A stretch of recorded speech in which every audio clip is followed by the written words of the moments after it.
യേശു ക്രിസ്തുവിൻ്റെ നാമത്തിൽ എല്ലാവർക്കും എൻ്റെ സ്നേഹവന്ദനം. ഇന്ന് വലിയ നോമ്പിൻ്റെ 34-ാം ദിവസമാണ്.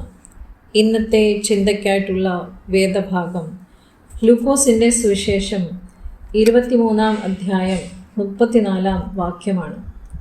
പിതാവേ, ഇവരോട് ക്ഷമിക്കണമേ.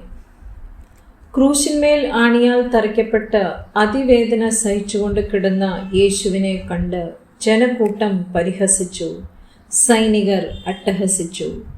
എന്നിട്ടും യേശു പ്രാർത്ഥിച്ചു, പിതാവേ, ഇവരോട് ക്ഷമിക്കണമേ, ഇവർ ചെയ്യുന്നത് എന്തെന്ന് ഇവർ അറിയുന്നില്ല. അതാണ് യേശു ചെയ്തത്. കാൽവറിയുടെ മലമുകളിൽ യേശുവിനെ 2 കുറ്റവാളികളുടെ ഇടയിൽ ക്രൂശിച്ചു. ഒരു കുറ്റവാളി അവനെ അപമാനിച്ചു. എന്നാൽ മറ്റേയാൾ പറഞ്ഞു, യേശുവേ, നീ രാജ്യത്വം പ്രാപിച്ചു വരുമ്പോൾ എന്നെയും ഓർക്കണമേ. യേശു അവനോട് ഇങ്ങനെ പറഞ്ഞു, സത്യമായിട്ടും ഞാൻ നിന്നോട് പറയുന്നു, ഇന്ന് നീ എന്നോട് കൂടെ പറുദീസയിൽ ഇരിക്കും. തൻ്റെ അവസാന നിമിഷങ്ങളിലും യേശു വെറുപ്പിനേക്കാൾ സ്നേഹം ശക്തമാണെന്നും പ്രതികരണത്തേക്കാൾ ക്ഷമ മഹത്താണെന്നും യേശു കാണിച്ചു. മരിച്ചുകൊണ്ടിരുന്ന ഒരു പാപിക്ക് യേശു പ്രത്യാശ നൽകി. തൻ്റെ ശത്രുക്കൾക്ക് കരുണയും നൽകി. നാം ക്ഷമിക്കുമ്പോൾ നമ്മുടെ ഹൃദയം വെറുപ്പിൽ നിന്നും മോചനം നേടുന്നു. ക്ഷമിക്കുക എന്നത് മറക്കുക എന്നല്ല, പിന്നെയോ പ്രതികരിക്കുന്നതിന് പകരം സമാധാനം തിരഞ്ഞെടുക്കുന്നു എന്നതാണ്. അത് മറ്റുള്ളവരെ മാത്രമല്ല, നമ്മളെയും സൗഖ്യപ്പെടുത്തുന്നതാണ്. യഥാർത്ഥ വിജയം വിട്ടുകൊടുക്കുന്നതിലാണ്. ക്ഷമ ദുർബലതയല്ല, പിന്നെയോ ഏറ്റവും വലിയ ശക്തിയാണ്.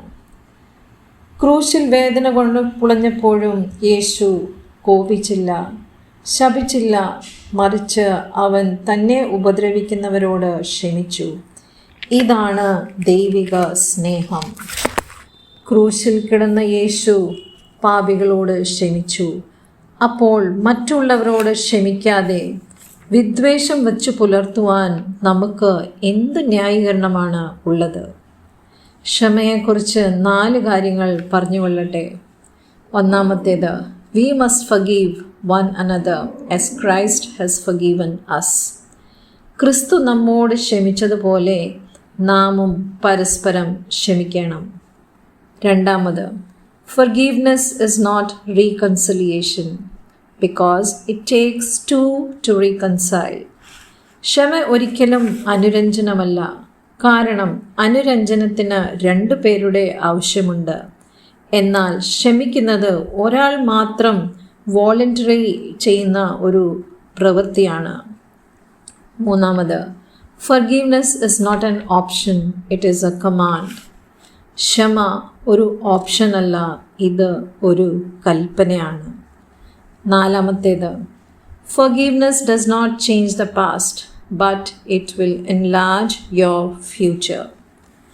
ക്ഷമ പൂർവകാലത്തെ തിരുത്തുന്നില്ല, എന്നാൽ അത് നമ്മുടെ ഭാവിയെ കൂടുതൽ മെച്ചപ്പെടുത്തും. പ്രിയമുള്ളവരെ, ഇന്ന് നമുക്ക് ആരോടൊക്കെ ക്ഷമിക്കുവാൻ സാധിക്കും എന്ന് നമുക്ക് നമ്മോട് തന്നെ ഒന്ന് ചോദിക്കാം. ഈ വചനങ്ങളാൽ ദൈവം നമ്മളെ ഏവരെയും അനുഗ്രഹിക്കട്ടെ. ആമേൻ.